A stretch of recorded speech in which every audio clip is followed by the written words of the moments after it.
Good morning. Good morning, ma'am. As you know, our topic is going on the measurement of national income. Yesterday we studied about the value added method. This is the method in which we add the value of all final goods and services in an accounting year. यानी जो value added method है जिसे हम production method भी कहते हैं, इसमें हम क्या करते हैं, एक साल में जितना भी प्रोडक्शन हुआ उसकी वैल्यू को ऐड करते हैं. यानी जो वैल्यू एडेड मेथड है उसमें हम प्राइस इनटू क्वांटिटी यूज करते हैं फॉर्मूला, क्योंकि the value of all final goods और सर्विसेज. ठीक है, यहाँ पर हम कुछ बातों का ध्यान रखते हैं. जैसे इंटरमीडिएट गुड्स को ध्यान में रखा जाता है कि उन्हें काउंट नहीं किया जाता, because for avoiding the double counting. किसी चीज को बार बार गणना में रखने की जो गलती हो जाती है, इसलिए हम क्या करते हैं, we just add the only final goods और services. Today our second approach is income method. कल जो हमने पढ़ा था that is production method and today's topic is income method while calculating the national income by income method. As we know, the GNP, GNI and GNP equals to GNI equals to GNE. यानी जो gross national product है it is just equivalent to gross national income and just equivalent to gross national expenditure, which means whatever you produce by the value added method, it's all distributed among the factors of production. Nothing be remains. कोई भी production उसको as it is distribute कर दिया जाता है. अब how we distributed in the cost of factors of production. हम कैसे डिस्ट्रीब्यूशन करते हैं, जो प्रोडक्शन हमने बनाया उसकी वैल्यू को ऐड किया. How we added, just distributed the production among the factors of production. तो this is the cost of factor of production. Like we just using the 5 factors of production. कौन कौन से factors use करते हैं आप बोलिए, which factors of using?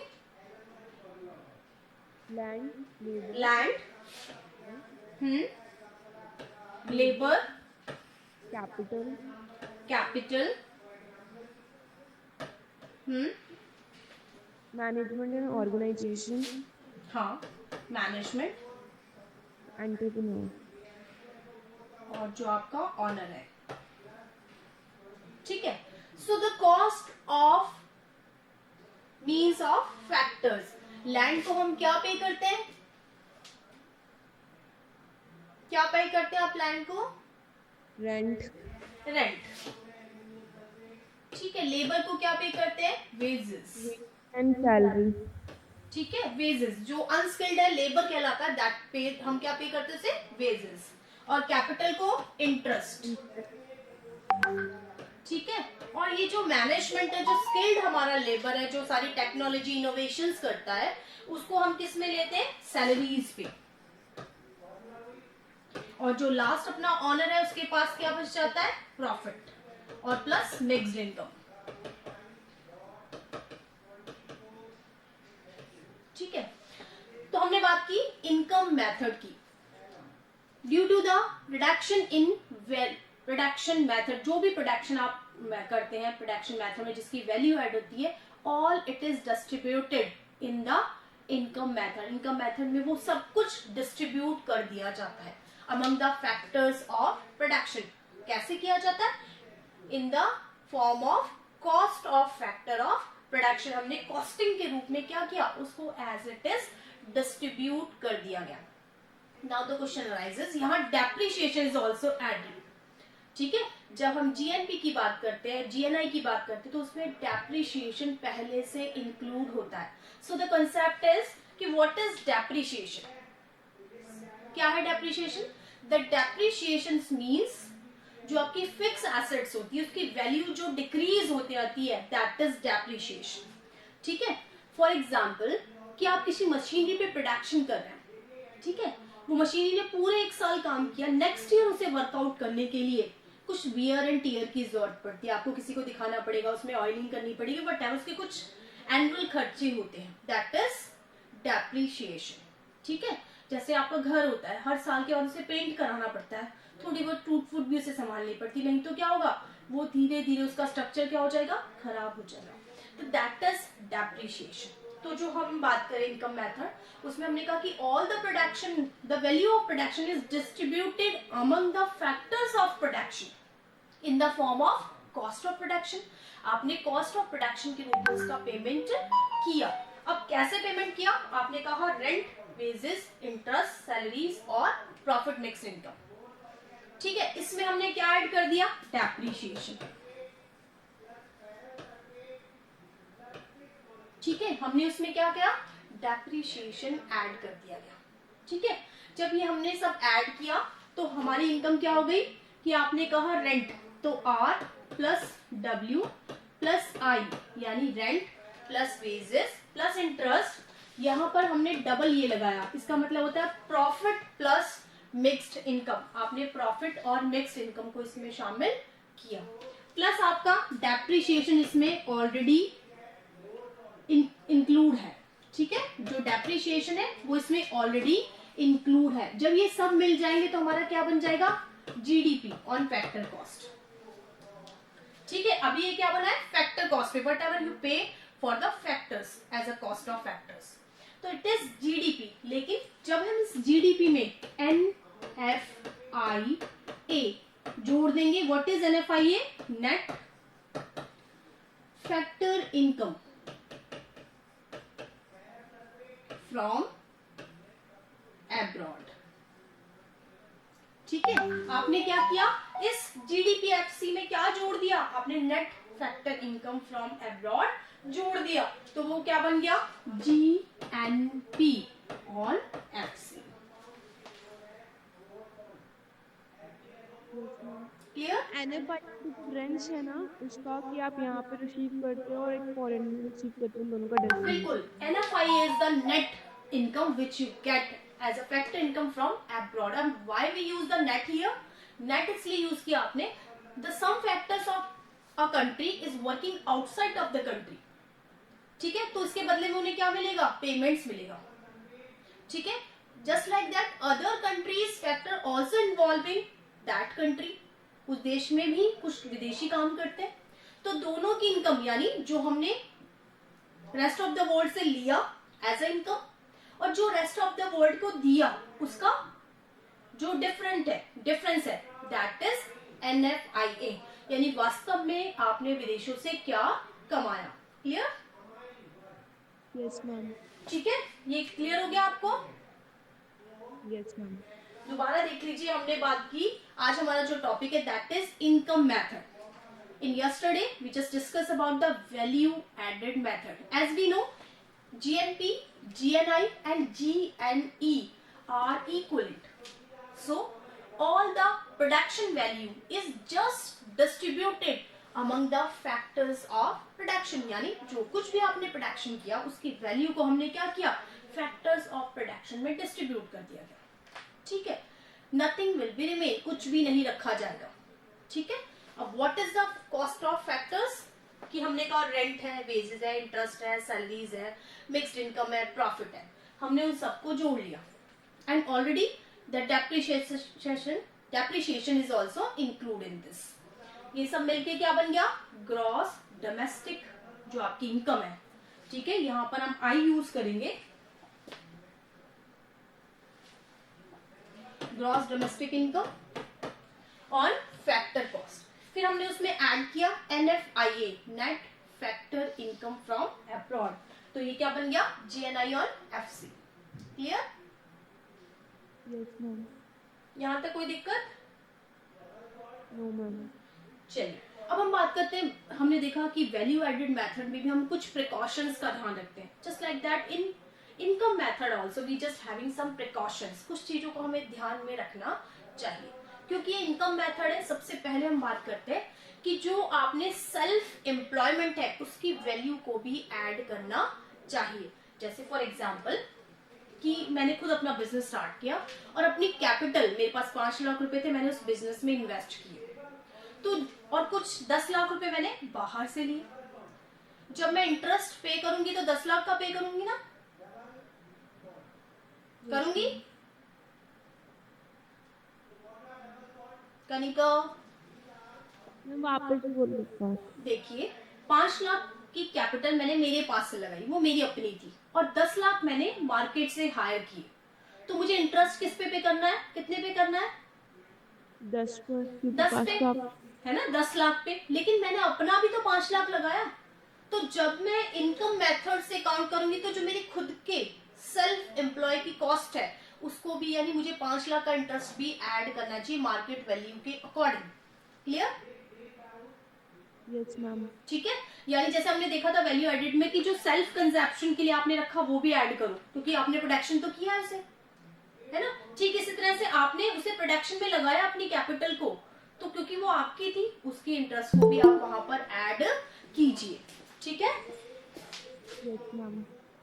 वहां पर आपको अपना सेल्फ एम्प्लॉयमेंट की वैल्यू को भी ऐड करना है। यानी जब आप इंटरेस्ट ऐड करेंगे तो जो आपने कैपिटल हायर की है उसके इंटरेस्ट के साथ साथ जो आपकी सेल्फ कैपिटल थी उसकी वैल्यू को भी यहाँ ऐड किया जाएगा। समझ गए? Yes ma'am. जो सेकेंड थिंग है जो हमने वहां भी पढ़ी थी कि सेकेंडरी गुड्स, जो सेकेंडरी गुड्स होती हैं उसको वैल्यू एडेड मेथड में ऐड नहीं किया जाता। ठीक है, क्यों? क्योंकि वो उस प्रोडक्शन ईयर की नहीं होती है, प्रीवियस की होती है, और सिर्फ ऑनरशिप उसकी, जैसे शेयर है, बॉन्ड है, उसकी ऑनरशिप ही चेंज होती है। लेकिन जो ब्रोकरी से होने वाली इनकम या कमीशन से होने वाली इनकम है वो इनकम में शामिल होती है। ठीक है, ये बात समझ में आ गई कि जो सेकेंड हैंड गुड्स है उसे हम शामिल नहीं करते क्योंकि वो पिछले ईयर का ऑलरेडी प्रोडक्टेड हो चुकी हैं। सिर्फ ऑनरशिप चेंज, अगर शेयर बॉन्ड है इस तरह से, तो आपने कार खरीदी पुरानी तो ऑनरशिप चेंज हुई, वो पहले से तो बन चुकी थी। ये बात क्लियर हो गई? Yes ma'am. लेकिन जो कमीशन है सेल परचेज में, जो कमीशन है वो वहां पर आपकी इनकम में ऐड होगा। ठीक है, इसी तरह से जैसे हमने प्रोडक्शन मेथड में पढ़ा था कि कुछ एक्टिविटीज होती है that is not productive, illegal activities, हालांकि उनसे इनकम होती है, जैसे ब्लैक मार्केटिंग। आपको किसी चीज के भाव बढ़ाने, आपने स्टोर करके रख लिया, अब आपको फायदा तो मिला, जब प्राइसेस बढ़ गई तो आपको एक्स्ट्रा बेनिफिट मिला, लेकिन these type of income is not added income method. इस तरह की इनकम को हम ऐड नहीं करते because these income are illegal. ये कैसी है? इलीगल है, इसलिए हम इसको ऐड नहीं करते। ये बात क्लियर हो गई? Yes ma'am. इस मेथड में कोई दिक्कत? No ma'am. कोई प्रॉब्लम नहीं है इस मेथड में? No ma'am.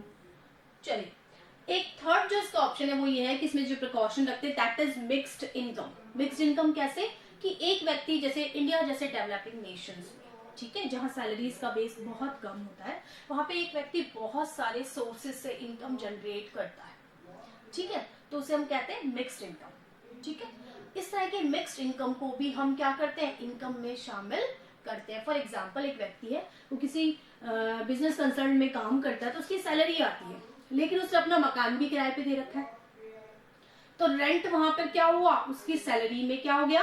ऐड हो गया। या उसने अपना पैसा कहीं पर इंटरेस्ट के लिए दे रखा है तो उसका इंटरेस्ट भी उसकी सैलरी, तो मिक्स्ड इनकम हो गई। वेराइटी ऑफ इनकम, कहाँ कहाँ से उसे अपनी इनकम मिल रही है। ये बात क्लियर हो गई? Yes ma'am.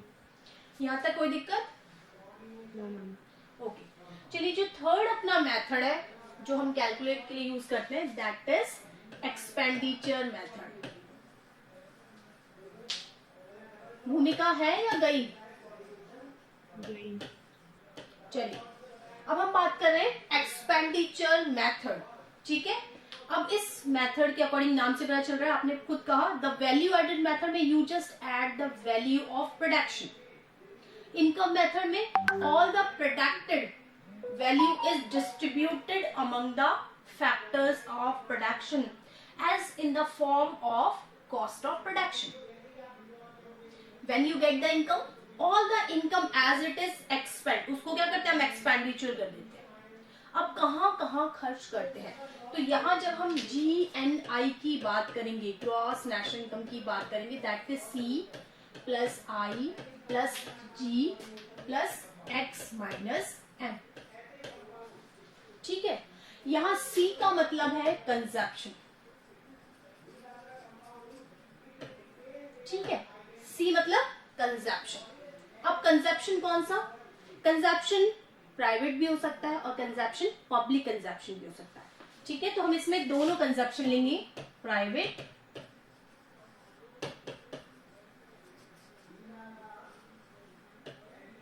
और प्लस गवर्नमेंट कंजप्शन। ठीक है, अब यहाँ प्राइवेट कंजप्शन कौन सा? जैसे कंज्यूमर जो करते हैं, तो कंज्यूमर कैसे करते हैं? ड्यूरेबल, ड्यूरेबल कंजप्शन,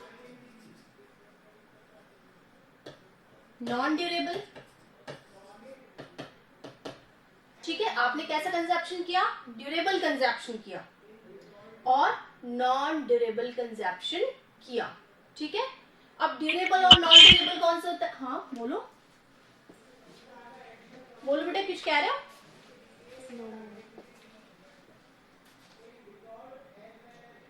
कुछ कह रहे हैं बेटा? अच्छा, कोई बात नहीं, चलिए बात समझ में आ गई। ड्यूरेबल और non durable according to their quality जो गुड्स होती हैं वो तीन तरह की होती है। जैसे पेरिशेबल है ना, एक होता है पेरिशेबल, एक होता है नॉन ड्यूरेबल और एक होता है ड्यूरेबल। ठीक है, अब पेरिशेबल गुड्स कौन सी होती हैं? Can you give me an example? Perishable goods कौन सी होती हैं? वेजिटेबल्स। हाँ, फ्रूट, वेजिटेबल, मिल्क। क्यों हम इन्हें पेरिशेबल गुड्स कहते हैं? वो जल्दी खराब हो जाती है। बिल्कुल, ये वो गुड्स और सर्विसेज है जो लॉन्ग पीरियड तक नहीं चल पाती, बहुत जल्दी खराब हो जाती है, इसलिए इनका मार्केट लोकल होता है, दैट इज पेरिशेबल। ड्यूरेबल और नॉन ड्यूरेबल, कुछ गुड्स होती हैं जो कुछ समय तक, 1 साल का टेन्योर पूरा किया, 2 साल का किया। ठीक है, और कुछ बहुत लंबे समय तक, जैसे मशीनरी है 5 साल, 7 साल, 10 साल, आपका घर है। ठीक है, ये कैसे है? ड्यूरेबल गुड्स है। तो सेमी ड्यूरेबल और ड्यूरेबल गुड्स या लॉन्ग टर्म ड्यूरेबल गुड्स भी होती है। तो पेरिशेबल बहुत जल्दी खराब हो जाती है। ठीक है, सेमी ड्यूरेबल उनका टेन्योर 1 ईयर, 2 ईयर, 3 ईयर, और लॉन्ग ड्यूरेशन में मतलब 10 साल आप उस चीज का इस्तेमाल कर रहे हैं। डेप्रिसिएशन लगता रहेगा लेकिन आप उस चीज का रेगुलर यूज कर रहे हैं। ठीक है, तो हमने कहा कंजप्शन ऑफ ड्यूरेबल गुड्स और नॉन ड्यूरेबल गुड्स। यहां पर आप ध्यान रखें सर्विसेज, कंजप्शन ऑफ सर्विसेज, क्योंकि now the days this sector is booming, कि ये वाला सेक्टर बहुत इंक्रीज हो रहा है। पहले हम क्या करते थे? खाना खाते थे, जैसे अभी कॉमन है रेस्टोरेंट में खाना खाने गए आप। ठीक है, अब हम क्या करते हैं? स्विगी रहा, जोमेटो रहा, हम घर पे ऑर्डर कर देते, कोई बात नहीं, थोड़ा चार्जेस तो लेगा, कोई बात नहीं, हमें बाहर नहीं जाना पड़ेगा। ठीक है ना, ऐसा करते हैं। Yes ma'am. तो वो सर्विस चार्जेस लेते हैं आपसे, लेते हैं, यस मैम। है ना। तो हम क्या कर रहे हैं कि durable goods consumption, non durable, और हमने क्या लिया? कंजप्शन ऑफ सर्विसेज को भी वहां पर लिया, दैट इज सी, कंजप्शन। ये क्लियर हो गया? Yes ma'am. इसमें प्राइवेट भी हो सकता है, इसमें गवर्नमेंट कंजप्शन भी हो सकता है। क्लियर? क्योंकि देश की बात करें पूरे, ये बात समझ में आ गई? Yes ma'am. सेकंड जो हमारा है दैट इज आई, इसका मतलब होता है इन्वेस्टमेंट। अब इन्वेस्टमेंट भी प्राइवेट भी हो सकता है, पब्लिक भी हो सकता है।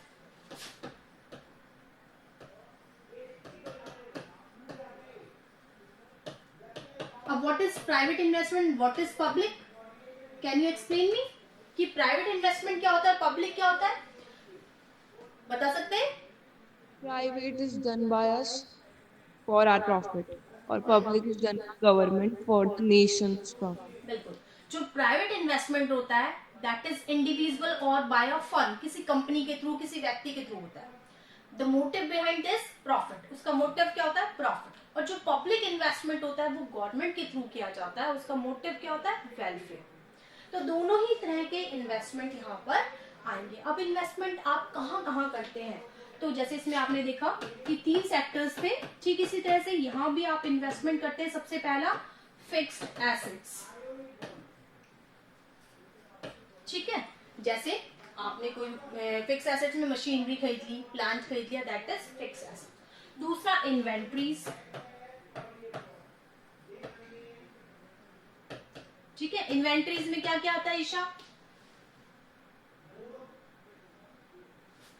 हाँ ईशा, आप commerce ma'am raw material.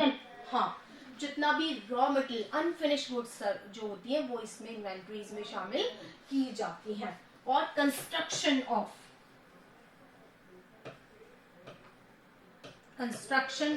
Building, ठीक है। सो दीज आर इन्वेस्टमेंट, ये सब क्या है? इन्वेस्टमेंट पार्ट है। तो हमने देख लिया, सी पता चल गया, आई हमें पता चल गया। यहां तक कोई दिक्कत? यहाँ कोई दिक्कत? आगे बताओ। Yes ma'am. चलिए, अब हमारा जो थर्ड है दैट इज जी। जी का मतलब होता है गवर्नमेंट एक्सपेंडिचर।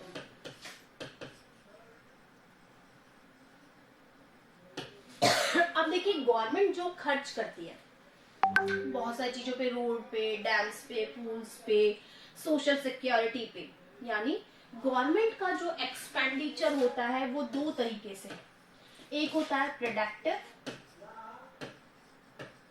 और एक होता है नॉन प्रोडक्टिव। ठीक है, अब इसमें भी दो स्थितियां चलती हैं, एक होता है प्लान और एक होता है नॉन प्लान। ठीक है, अब इसमें भी डेवलपमेंट और नॉन डेवलपमेंट।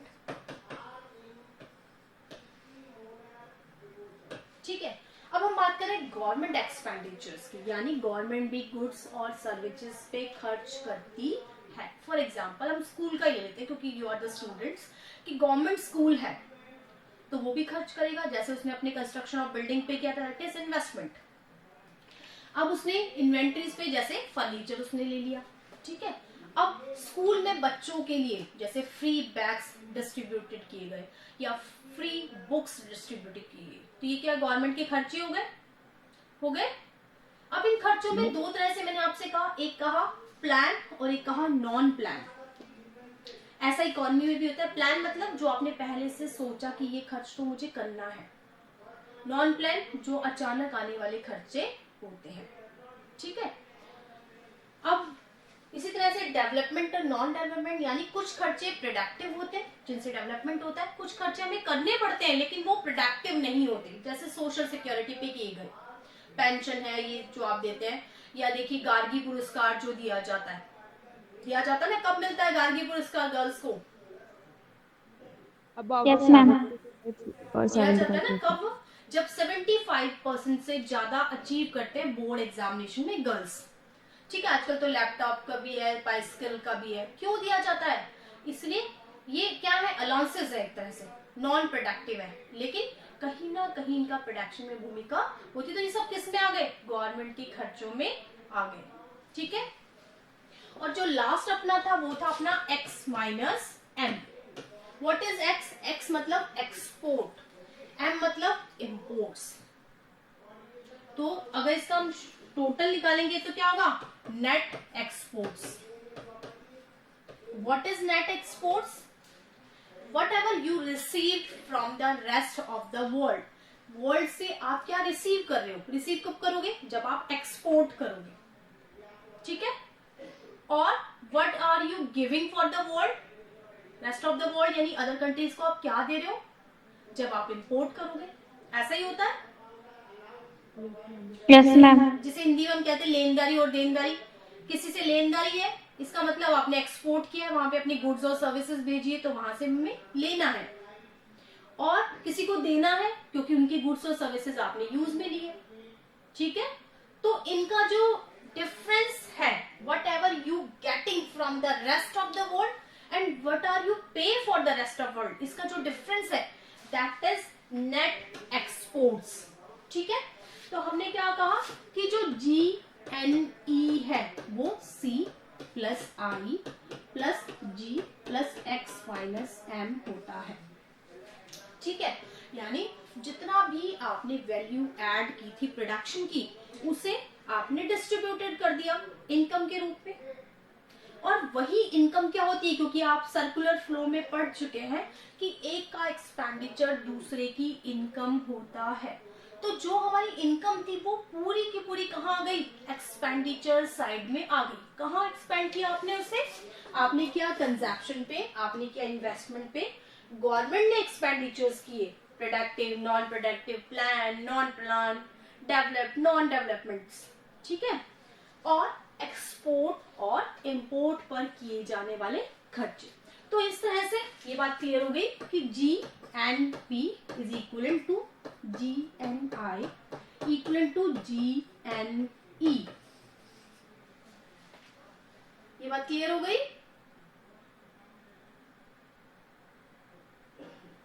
ये बात समझ में आ गई ईशा, कनिका? Yes ma'am. ठीक है, ये तीनों अप्रोचेस समझ में आ गई, कोई दिक्कत यहाँ तक?